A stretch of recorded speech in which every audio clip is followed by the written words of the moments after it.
The grades I'm going to be teaching are 3, 4, and 5, 6. I find those grades go well together. And Fiona will be sending out, if she hasn't already, some of the syllabi, plural for syllabus, for the classes, the public speaking course. Eva, could you please mute yourself? Thank you. Public speaking course will help your child with communication skills and eye contact, volume, vocabulary, using their hands, speaking with confidence. Your child will be learning listening skills, voice gestures, stage fright, public speaking, speech writing. I'll be monitoring your child when they're writing speeches. Here is the syllabus. It's divided into 5 units because the classes are 25 classes. First 5 lessons, first unit will be listening skills. I'll assess your child's listening skills and see how they do, and then helping them with that. 6 to 10 will be voice and gesture. Child learn how to use his or her voice appropriately when speaking. Sometimes it has to be quiet, and sometimes it has to be louder when they're proving a point. So we'll teach your child how to do that.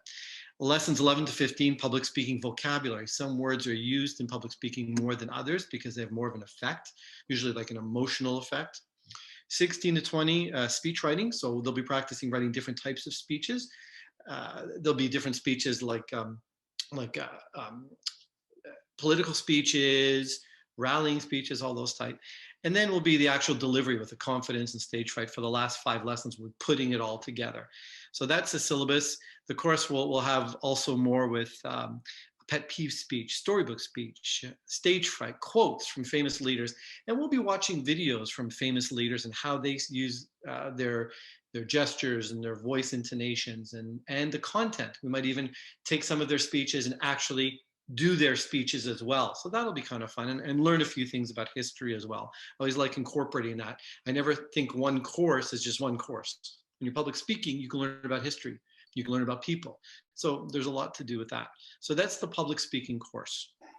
Second course that I would like to teach is debating. And my joke is I tried for the debating club, but I got into an argument. Anyhow, so grades 4 and 5 and 6 and 7.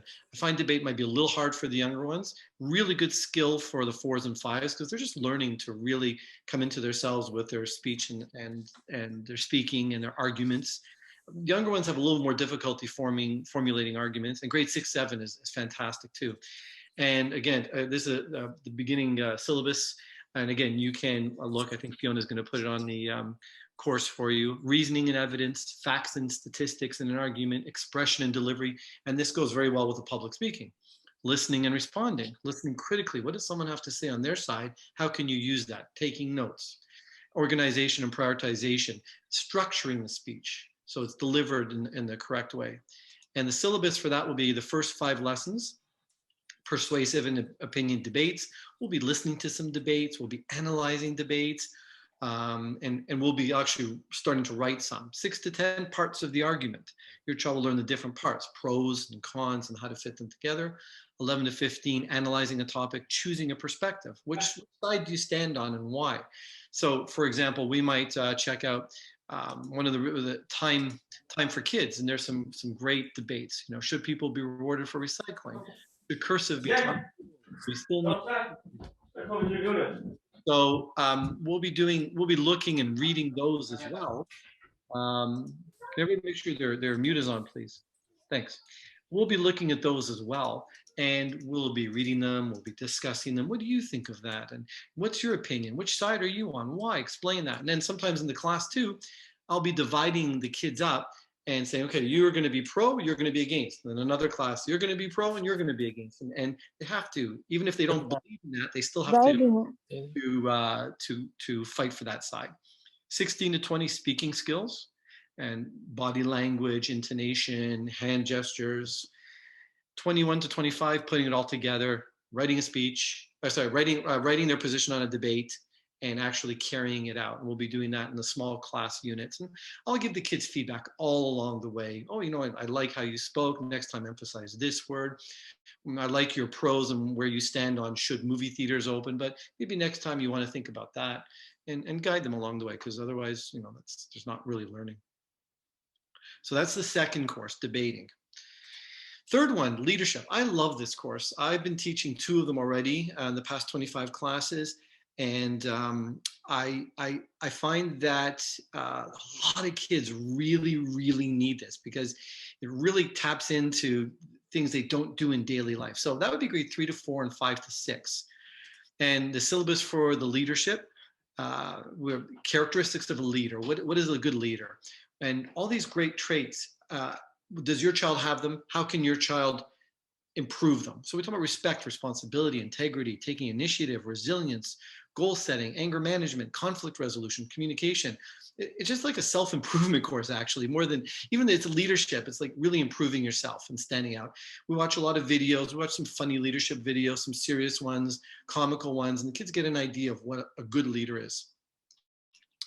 In this course, the first 5 lessons is all about me. So your child will discover his or her strengths, areas of need, how they learn, how they cooperate, how they communicate, how responsible they are. And we discuss this. And how can you be more responsible? How can you communicate better? 6 to 10 lessons, mission statement. What is your mission statement? What do you want to achieve? What type of person do you want to be? And this gets your child thinking, oh, okay, where am I going to be in 3 years from now? Do I want to be the popular kid? Do I want to be the smart kid? Do I want to be the helpful son? Do I want to be the caring daughter? So it's to think about, where do you want to be a few years from now? 11 to 15, analyzing a topic and choosing a perspective. So this is looking at also the different parts of leadership. What do you want to focus on? 16 to 20, leadership skills and leader unit studies. So this is great. My students loved this before. We would analyze a whole bunch of leaders, from Obama to Elon Musk to, I forget her name. There was a Chinese billionaire. I forget her name. We just did her. And Nelson Mandela, Martin Luther King, and Gandhi. And we study their speeches. We study their actions. And we also focus on how your child can improve their life based on what these other people did. So what better role model than people like Gandhi, Martin Luther King, and Obama, right? Those types of people. So I really enjoyed that. And then 21 to 25, I have these fun activities where kids have to solve problems, and there's these escape rooms and challenges, and each student gets a turn, each class, to be the leader. And they get to, all the kids have to follow their lead. So they get an opportunity, especially with COVID. Kids haven't been able to socialize so much. So I love that course. I think it's so much learning. I know it doesn't really necessarily apply, as math or reading and writing, but it really, really does when it comes to character development. And that's one of my favorites. And we discuss the leaders and what they've done and what their accomplishments are. And I like it. I enjoy teaching that course a lot. Next course is my Ancient Civilization, another one of my favorites. I just started 2 of them. This is for grades 3 and 4 and 5 to 6. If you're maybe grade 2 is grade 2, then your grade 2 child could probably join that one too. I really, really enjoy the history. I'm teaching the kids about the Aztecs, Egyptians, Chinese, Romans, and the Greeks. And we get into really good conversations. What I do is generally, we show a lot of videos, like we go to National Geographic Kids. I show videos, on the BBC, the Terracotta Army. We go to, where's the other one? Lots of National Geographic, Tutankhamun in Egypt. So it's very visual and very discussion based. We discuss about, for example, the political structure in ancient China with all the commoners and then the royalty. And we discuss today how it's similar, or the Silk Road, how the Silk Road back in ancient China created that oneness and that sense of community from Europe to China. And we talk about how that's related to like the internet today. And it's a great discussion, and it's great learning. It's not just history, it's about life, and it's about your child's place in it. So I have a personal admiration for history, because I think if you don't know the history, you don't know today. And the syllabus for this will be first 5 lessons, ancient China, Silk Road, Terracotta Warriors, Forbidden City. It's funny because all the Chinese kids in my courses, when I was pronouncing all the emperors and the dynasties, they're all correcting me.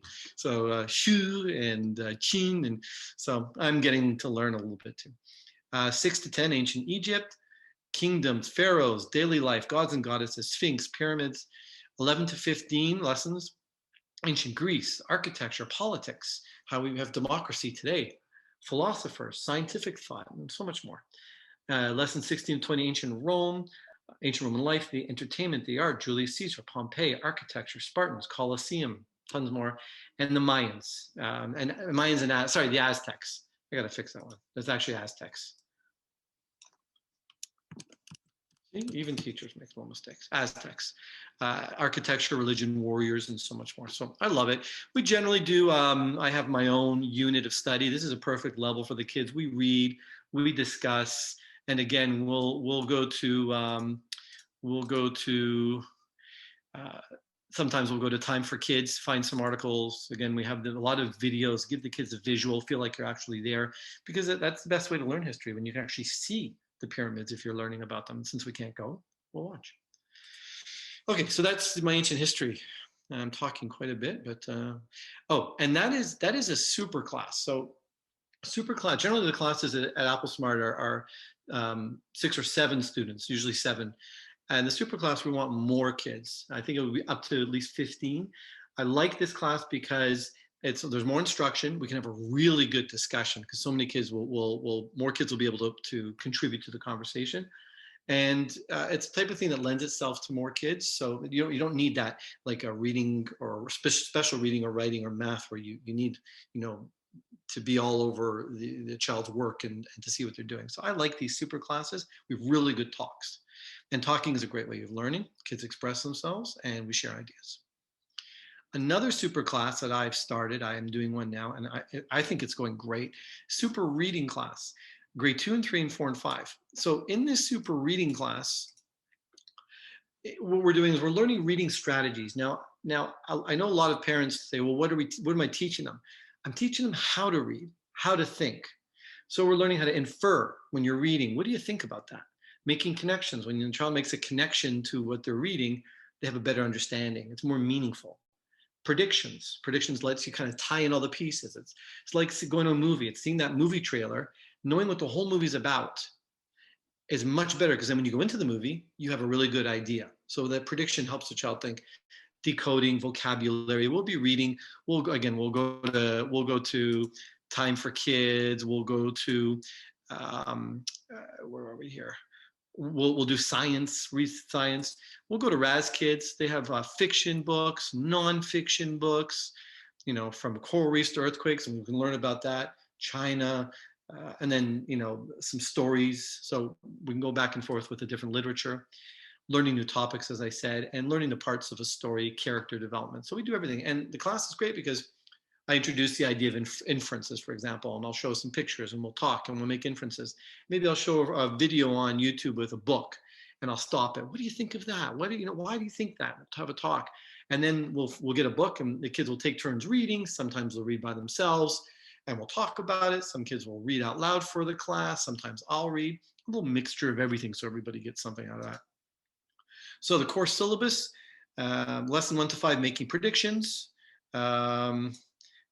connections, inferences, parts of a story, and yeah, so that's with that course. So that's pretty much what I had said here, all that. I just want to go on because I'm looking at the time. So my next course, I know I'm offering a lot here. I have found that tutoring for Applesmart, and I like the word smart because this is where it fits in.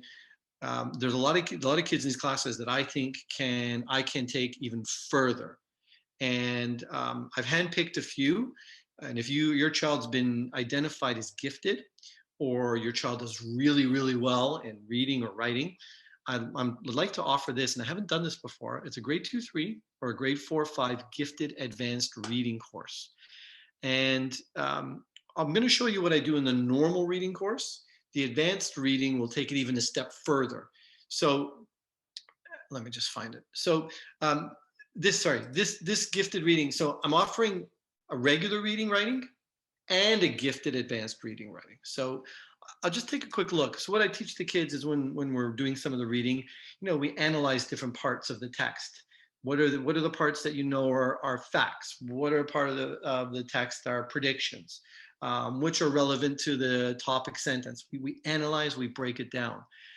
Some of the thinking concepts, okay, well, we're making inferences. What do you think about this? Well, I see the evidence is something in the text. Schema, well, this is what I know. And my inference. And I teach the kids how to write a proper answer. The kids don't know how to do that. And I color code it. So in this example, and I do this for all the types of reading and writing examples. So the green, for example, would be the inference. I infer the girl, what did this student say? I infer the girl's going to school or coming back home from school because she's wearing a pink backpack. because she's wearing a backpack. And how do you know this? I know this because when I go to school, I see everyone wearing a backpack. So it's writing your answer and explaining the answer. And I'd like to do all this. I like color coding because kids are visual. They like the colors. It makes it more fun and it breaks it down.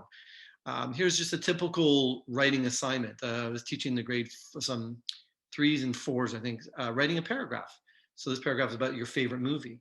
So instead of just writing a paragraph, and I do this for all types of writing. We do procedure writing, we do information writing, we do letter writing, we do all this writing. For the advanced class, I will do essay writing, 5-paragraph essay. So we have a topic sentence, we have our ideas, we have a conclusion, and I color code and I teach the kids, okay, well, your green is your topic, your yellow is your idea, your pink is proving your idea. And there's a pattern, and then the blue is the conclusion. So they would do that, and then we would edit it, and maybe we'd edit it in a little breakout room. I'll take a look and edit it. Kids will self-edit, and then they have a finished product of your favorite movie, and the kids make it nice and something they're proud of.